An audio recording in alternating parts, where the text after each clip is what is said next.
Salutare, dragilor! Ziua bună! Aici dubițarii motocicliști de la Lucifer Videographer, Robert Și Yasmina. și vă salutăm dintr-un nou episod, o nouă zi, o nouă ieșire la pădure. Da, în zona Radului. Profităm de ultima zi cu vreme bună, pentru că de mâine vin ploile, din păcate. Astăzi e o zi frumoasă de vineri, 14 grade, nu-i foarte cald, dar e soare. Și o să facem așa un 2 în 1, o să ieșim și de plăcere, să mai facem niște paste, să mai stăm un pic la aer. A fost o săptămână încărcată, dar vrem să vă prezentăm și cele 3 produse de care tot v-am zis de la Flextail, că nu am mai apucat să le filmăm în zona Munților Apuseni. Noi cu ei avem deja o colaborare de aproximativ un an, o colaborare frumoasă, aș zice eu, pentru că noi chiar recomandăm cu drag produsele de la Flextail. Noi avem acel duș, Tiny Shower, avem acea mică pompiță, Tiny Pump, avem Tiny Repeller, pe care nu am apucat foarte mult să-l testăm, cel de țânțari, care la primăvară și la vară o să facă treabă. Avem acum de prezentat o pompă din aia de roată, de umflat roata la mașină, la motocicletă, la bicicletă. Mai avem niște mici gentuțe, pungulițe din astea cu care puteți face vid pentru haine. Puteți folosi atât în dubiță sau acasă, travel, la tot felul de cutii de motor, din astea, cum se numesc, alea de voiaj. Da, și dacă plecați cu... în valiză. În valiză, din aia, da. Troller. Un troller, da. Mai avem încă, cum spun ei, Tiny Bucket, pentru că este o mică găleată pliabilă de 20 de litri care are integrat în ea Tiny Shower, acea mică pompiță. Se poate folosi mai ales vara pentru duș, că puteți lăsa la soare să și încălzește apa, sau puteți folosi la spălat vase sau una alta, dar o să vi le prezentăm imediat așa pe rând. Deci vă prezentăm doar lucruri faine și practice și Chiar sperăm să vă ajute. Chiar sperăm să fiți în asentimentul nostru, pentru că noi așa considerăm că urmăritorii noștri sunt interesați oarecum de același lucruri de care suntem și noi. Pe noi ne ajută real și avem și un mic cod de reducere pentru voi, care nu e chiar mic, e printre cele mai mari pe care le avem noi de la firme, este de 15%, folosim codul LUCI15. Avem și noi un mic comision, bineînțeles, din vânzări, dar pe voi nu vă afectează cu absolut cu nimic. Aia este remunerația noastră din partea celor de la Flextail, ne ajută să ne susținem un pic așa pe canal și să creștem încet, încet. Ce fain e zona asta, suntem chiar pe lângă Mureș acum. Și ne căutăm un loc. Nu pare să bată vântul, afară 14 grade, nu e foarte cald, dar e plăcut. Va fi fain.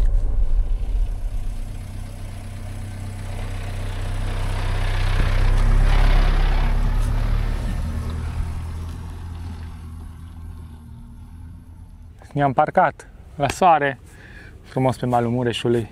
Am pregătit aici pe măsuță cele 3 produse. O să trecem foarte rapid printr-un scurt, un fel de unboxing, doar să vedem ce găsim în cutiuțe. Trecem un pic prin explicarea lor, vedem la ce le putem folosi și, bineînțeles, pentru mult mai multe detalii concrete și feedback real, o să vă rugăm, așa cum vă spunem de fiecare dată, să ne urmăriți mai departe, pentru că noi vom folosi produsele astea real în turele noastre și în viața de zi cu zi și putem să venim cu feedback real. Avem 2 pungulițe, 2 săculeți de la Volic. Este un produs comercializat de Flextail.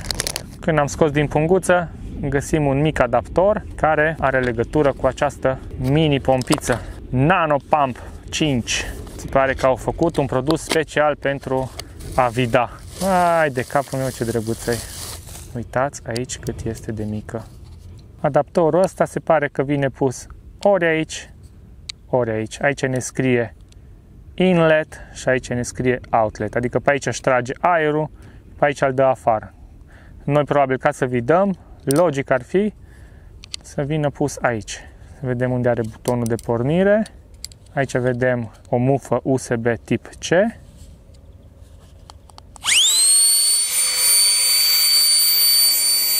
Are power. Are și un sunet de fluierat. Fluieră bine. Câteva specificații ale pompiței. Cum vine încărcat cu 5V 1 A, putere 20 de W, capacitatea bateriei 2400 de mAh. Și cum bine ne-am obișnuit cu pompițele astea de la FlexTail. Uitați ce avem dacă ținem lung apăsat pe buton. Lumină, treapta 2, treapta 3. Avem o grămadă de adaptoare. Asta este iară tipic. Așa am și eu la Pump 2. Uitați câte îs. 5 la număr, plus cablu de încărcare. Aici mi-am pregătit un morman de haine pe care vreau să le bag în...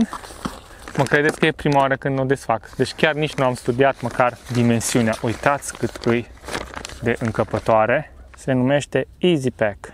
Și avem și un mic sfat aici. Pack your whole trip with ease. Adică cu ușurință. Și un joc de cuvinte. Iar pe spate avem trecute câteva date. Asta este pe alb, dar este și pe portocaliu. Puțin altă formă. Dimensiunile în momentul în care este umflat e 35 pe 50 pe 11 cm, iar în momentul în care este vidat sau uite pentru storage, ne spune că este 19 pe 10 pe 12 cm.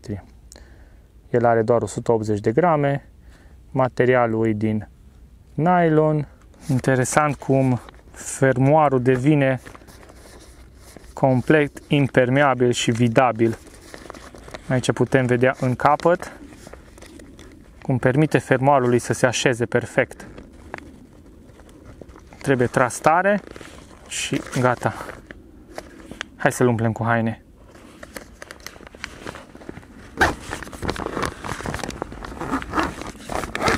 Opune rezistență. Să începem pachetarea hainelor. Am aici o pereche de pantaloni, o bluză de corp, un prosop, o bluză din material din ăsta tip polar și pereche de chiloți și o pereche de ciorapi. Acum, văzându-i spațiu, intră mult mai mult aici. Dar vrem să vedem în momentul în care este vidat cum arată. Închidem fermoarul.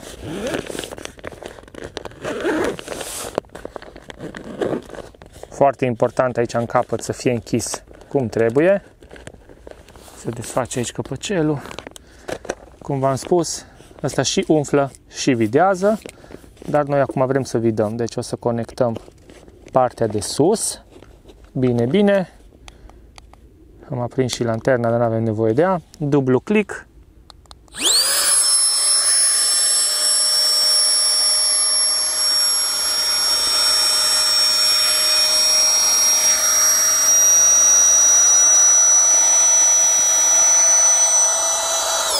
Și gata. Scoatem adaptorul. A ieșit, văd că mai ușor de aici. Și uitați cât de subțire a devenit totul. Asta e doar un mic exemplu, dar v-am spus că puteți să îl folosiți în diferite forme. Luat de mâner, devine ca o mică gentuță, punguță. Material foarte fain, chiar foarte fain. Cam asta a fost și cu Volic Easy Pack. Să trecem mai departe. Cu ce vreți să continuăm? Eu zic să continuăm cu pompa de roată, tot de la Volic și vândut de FlexTail. Avem cutiuța de prezentare. Primul lucru ce vedem? Numele. Evo Tire Pump 150. 150 vine de la presiunea pe care el o poate dezvolta, adică 150 PSI. Eu am făcut conversia și asta vine 10 bari, 10 atmosfere, ceea ce e foarte bine. Eu la dubiță am undeva la 3,5 în roată, la o mașină normală undeva la 2,2-2,5, la biciclete, la motociclete, în funcție de caz, tot așa, 2,5, 2,8, 3, 3,2, deci pare să fie capabilă. Hai să o desfacem să vedem ce avem în cutie. Și avem și aici un mic citat: Pump up your air products in a snap. Foarte drăguț. Mic citat motivațional.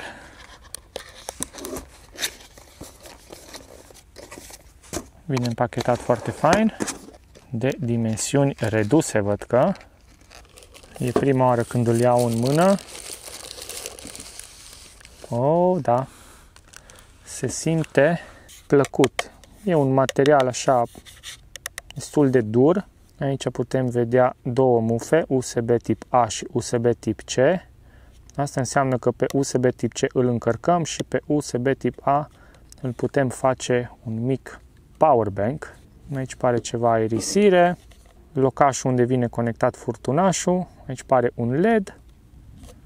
Și butoanele. Avem lumină, minus, plusul, cred că setările și butonul de on-off. Dar în cutie trebuie să mai găsim, bineînțeles, și furtunașul cu care vine. Avem odată ăsta, cablu de încărcare și tot așa niște adaptoare. Putem să umflăm minge sau diferite chestii. Și ăsta este furtunul lui, pe care îl și înfiletăm aici sus. Și acum să-l pornim pentru prima oară. Ținem aici pe butonul ăsta de power. Scurt. Nu se întâmplă nimic. Trebuie să ținem lung. Exact. Și a luat-o. Sper să se vadă în ecran. El pornește prima oară pe insigna asta roșie de mașină. Aici ne zice presiune aflată în roți, dar nu este conectat acum la nimic. Și aici este setat el automat pe 2,5 bari. Momentan bateria văd că are doar o singură liniuță. Asta înseamnă că o să trebuiască să-l punem la încărcat. Și să vedem ce moduri mai avem aici. Dacă dau pe el, aici pe săgetuțele astea, ne trece pe motocicletă sau scooter. Aici ni se schimbă în PSI, 45 PSI. Mai apăsăm încă o dată la bicicletă 100 sau 10, 100 e aici, că nu este punct între el. Respectiv la minge 8. Și dacă mai dăm încă o dată, revine pe mașină, presiunea în roată. Puneți că tot pe sigla asta de mașină aș umfla și la motocicletă sau la orice altceva. Bun, înainte să-l testăm, hai să-l băgăm câteva minute la încărcat, că pare descărcat. Să vedem dacă face ceva sunet. Îi dăm o dată pe butonul de power. Și da, pornește. Are sunet clasic de pompă din asta de compresor. L-am băgat la încărcat, vedem că încarcă, așteptăm. Și după cum putem vedea, cred că vreo jumătate de oră a trecut, este full. Hai să facem o probă la roată la dubiță. Am pornit din nou scula aici afară și vedem că ne pornește, cum am spus, pe 2,5 bari și am vrut să văd chiar poți să umfli cum ar veni până la 10 și dacă dai pe plus, uite, dacă ții, efectiv urcă până la 10. Deci e foarte tare. Și după aia o ia iară de la 0 când trece. Vedeți?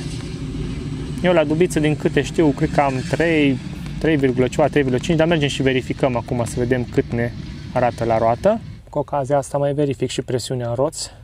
E fain că ne arată și ce presiune avem. Oh, ce m-a speriat că a făcut praf. 2,9. Bun, atunci dacă am 2,9, hai să-l ducem, că probabil o fi fost 3,2 și o să verificăm și pe partea cealaltă.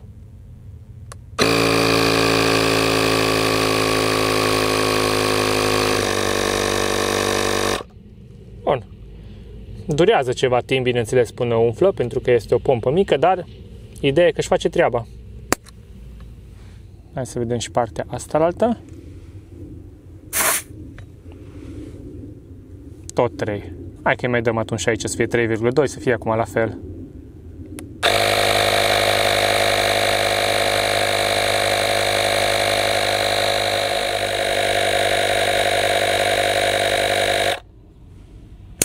Și gata.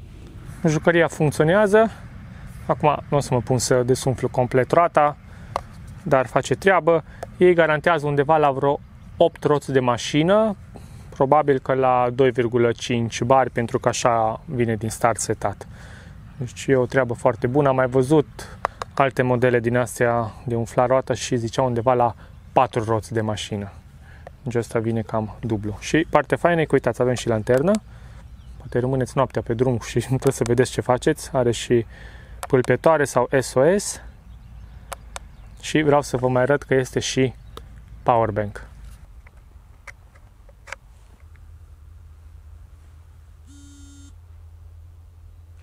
și încarcă. Ne ocupăm de ultimul produs, Tiny Shower Bucket, capacitate 20 de litri, material fain, flexibil, compact. După cum putem vedea, așa vine ambalat. Soarele s-a ascuns după nori, am putut și eu să-mi dau jos ochelarii să ne vedem mai bine la ochi. Hai să-l scoatem din ambalaj, să vedem ce avem aici. Ne este prezentat aici că multi-scenario, mai multe scenarii. Încărcarea se face prin Type-C. Putem economisi apă în felul acesta folosindu-l. Avem controlul apei și avem mâner pentru agățat. Aici vedem forma lui cilindrică. Tada! Oh, ce fain e ambalat! În cutiuță mai avem, bineînțeles, cablul de încărcare. Ăsta nu mai avem nevoie, momentan nici de ăsta, dar suntem curioși ce avem înăuntru. Odată avem acest furtunaș care mie îmi place atât de mult, e un material atât de plăcut la atingere. Este cel de la Tiny Shower pe care îl avem și noi deja. Și Tiny Shower Bucket. Primul lucru ce vedem? Pompița integrată. Aici avem încărcarea Type-C, bineînțeles că este foarte bine izolat și asta ca să nu aibă treabă cu apa. Și aici vedem on-off. Asta cred că dacă îl lăsăm on, probabil, dar nu 100% convins, poate curge apa sau doar îi dă fluxul. O să aflăm în foarte scurt timp. Momentan îl lăsăm pe off, adică pe închis. Și hai să vedem cum arată. Exact ca la Tiny Shower, ne spune să nu folosim apa mai fierbinte de 60 de grade, nici vorbă, noi la duș o încălzim maxim 40 de grade. Am desfăcut-o, o să urmeze să ducem imediat și apă, probabil că bag vreo 5-10 litri maxim din cei 20 cât are capacitate. Aici vedem gradajul, pompa și aici avem locul de umplere, un căpăcel foarte fain cu garnitură și putem vedea în interior. Avem mânerele dacă vrem să agățăm undeva. Am pregătit în primă fază doar 5 litri de apă ca să putem testa.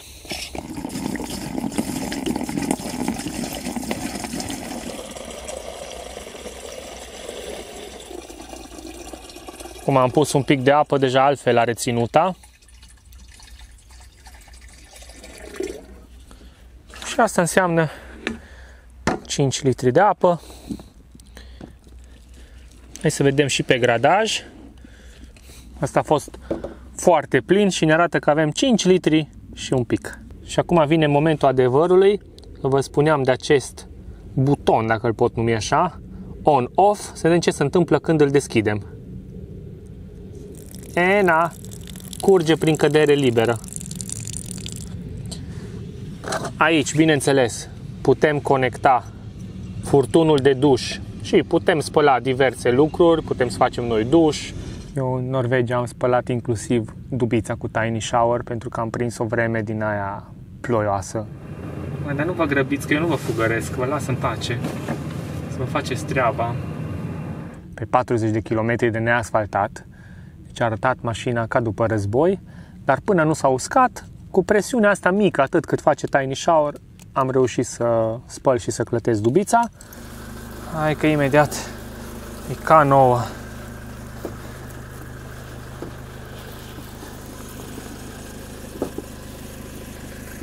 Cu o goleată de apă am spălat dubița. Trăiască Tiny Shower de la Flextail.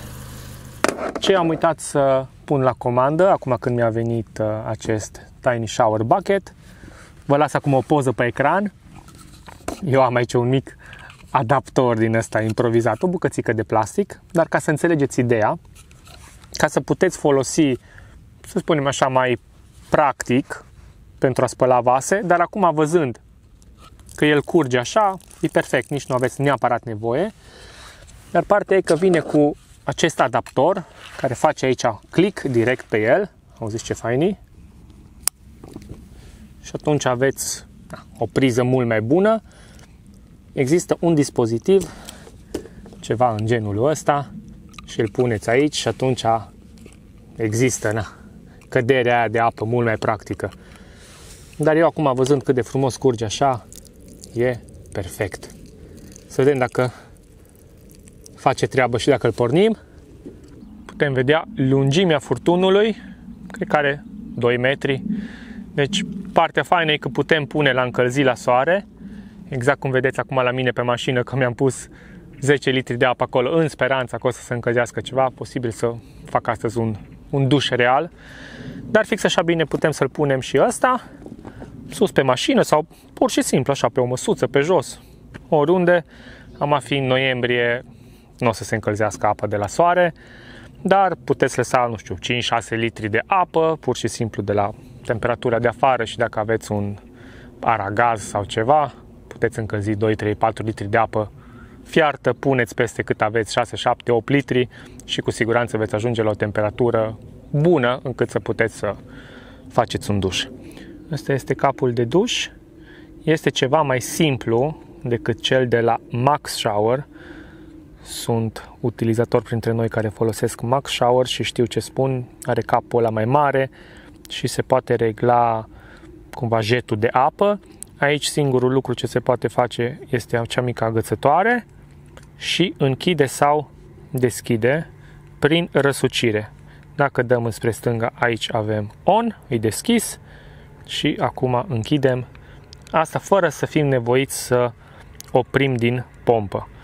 Cei de la Flextail spun că este perfect normal să dăm drumul la pompă și în timp ce merge să închidem pentru câteva secunde până ne săpunim sau ce avem de făcut și putem după aia din nou deschide. În primul rând dăm înapoi pe on, se ține apăsat butonul de power până se face verde, după care dacă apăsăm o singură dată, așa e pe treapta 1 de viteză, așa e pe treapta 2.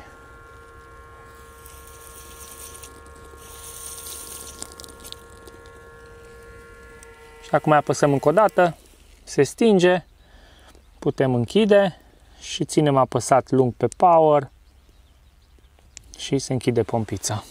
Din ce observ, ca să se poată lucra cu el decent, e nevoie de mai multă apă, pentru că pompa Tiny Shower-ul stă un pic în aer și eu cum i-am pus 5 litri, a fost la fix numai cât să acopere pompa.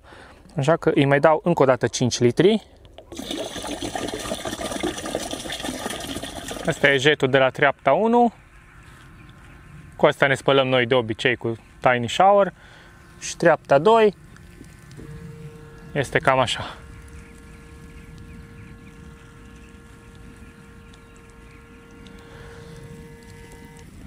Uitați ce s-a înnorat afară. A început și ploaia, dar suntem refugiați aici sub acoperitoarea noastră de la ușa de combi, cum ar fi. Apa fierbe, numai bună să băgăm pastele.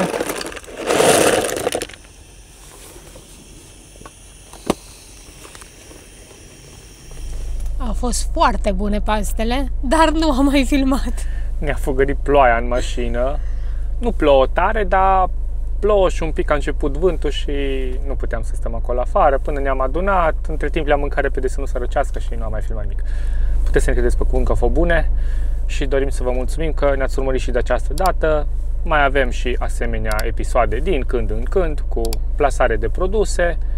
Pe noi ne ajută. Teoretic ar trebui să vă ajute și pe voi, pentru că venim către voi cu feedback-uri, venim către voi cu coduri de reducere. Ne vedem cât de curând, undeva pe drumuri, nu știm când și cum. Urmează, fiind noiembrie, așa încet începem și turele de iarnă, poate plecăm spre zone mai calde. Vedem, în funcție de timp și de buget pe care putem să ni-l facem. Ciao! Ciao, dragilor! Like, comment, subscribe sau devină un membru sau cumpără-mă cafea. Ciao!